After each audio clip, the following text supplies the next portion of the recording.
నారా లోకేష్ ప్రాతినిధ్యం వహిస్తున్న మంగళగిరి నియోజకవర్గంలోని ఎయిమ్స్ దక్షిణ భారతదేశంలోనే సరికొత్త రికార్డు సృష్టించింది. రక్త పరీక్షలను మెరుపు వేగంతో నిర్వహించడంతో పాటు వ్యాధులను అత్యంత ఖచ్చితత్వంతో గుర్తించేందుకు 2 అత్యాధునిక సాంకేతిక వ్యవస్థలను అందుబాటులోకి తెచ్చింది. ఎన్ఏటి ఆటోమేటెడ్ టీటీఐ స్క్రీనింగ్ అనే వ్యవస్థలను ప్రారంభించడం ద్వారా దక్షిణ భారతదేశంలోని వైద్య సంస్థల్లోనే మంగళగిరి ఎయిమ్స్ ఒక విశిష్టమైన రికార్డును నెలకొల్పింది. తాజాగా అందుబాటులోకి వచ్చిన ఈ సాంకేతికత రక్తం ద్వారా సోకే ప్రమాదకర ఇన్ఫెక్షన్లను అడ్డుకోవడంలో కీలక పాత్ర పోషించనుంది. గతంలో అనుసరించిన ఎలిసా పద్ధతిలో రక్త నమూనా ఫలితాలు రావడానికి దాదాపు 5 నుంచి 8 గంటల సమయం పట్టేది. ఇది అత్యవసర పరిస్థితుల్లో రోగుల ప్రాణాలకు ముప్పుగా పరిణమించేది. అయితే ఇప్పుడు అమల్లోకి వచ్చిన ఆటోమేటెడ్ సిస్టమ్ ద్వారా కేవలం 30 నిమిషాల్లోనే నివేదికలు అందుతున్నాయి. అంతేకాకుండా వైరస్ సోకిన కొత్తలో గుర్తింపునకు సాధ్యపడని విండో పీరియడ్ సమస్యను ఈ కొత్త ఎన్ఏటి వ్యవస్థ అధిగమించింది. దీని ద్వారా హెచ్ఐవిని 2 నుంచి 3 రోజుల్లోనే, హెపటైటిస్ సిని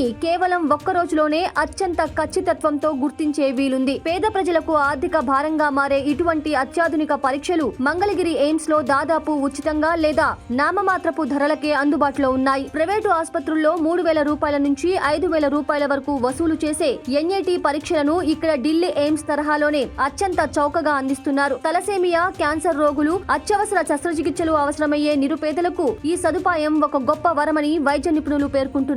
ప్రపంచ స్థాయి ప్రమాణాలతో కూడిన ఈ డబుల్ లేయర్ సెక్యూరిటీ వల్ల రక్త మార్పిడి సమయంలో ఇన్ఫెక్షన్ల రిస్క్ ఇకపై దాదాపు శూన్యం కానుంది. ఆంధ్రప్రదేశ్ విభజన అనంతరం చంద్రబాబు నాయుడు కృషితో 2014-15 బడ్జెట్ లో నరేంద్ర మోదీ ప్రభుత్వం ఎయిమ్స్ ను మంజూరు చేసింది. సుమారు 1618 కోట్ల రూపాయల భారీ వ్యయంతో దీనిని ఢిల్లీలోని ఎయిమ్స్ తరహాలో అత్యాధునిక సదుపాయాలతో నిర్మించారు. నాడు చంద్రబాబు నాయుడు, జేపీ నడ్డా, వెంకయ్య నాయుడు వంటి ప్రముఖుల సమక్షంలో పునాది వేసుకోగా నేడు ప్రపంచ స్థాయి వసతులతో రోగుల ప్రాణాలను కాపాడే రక్షణ కవచంగా మారింది ఎయిమ్స్.